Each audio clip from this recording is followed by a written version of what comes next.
ఒకరు వెళ్ళిపోతూ ఏకంగా 30 నాటుకోళ్ళు యేసయ్య గారికి ఇచ్చి, తిను, సేవ కంటే ఎక్కువ లేదని చెల్లారంట.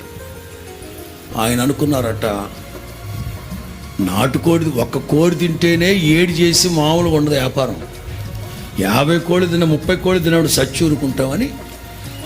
అమరావతిలో ఒక ఆయన ఉంటే, ఇర్మియా అమరావతి బస్ స్టాండ్ బయట ఆ కోళ్ళన్నీ అమ్మేసి వచ్చిన డబ్బులతో 4 రేకులు కొనుక్కొని, వెల్డింగ్ రాడ్ కూడా ఆయనే కొనుక్కొని, ఆయనే టాకాలు పెట్టి మందిరం కట్టుకున్నాడు అక్కడ. అట్లా వచ్చింది సేవ.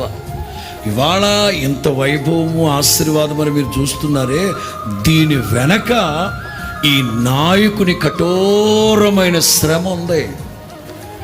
చేతిలో చిల్లి గవ్వ లేకపోయినా ఆయన ఏమని విశ్వసించారు తెలుసా? దేవుణ్ణి సమకూడి జరిగిస్తాడు, అన్ని సిద్ధపరుస్తాడు.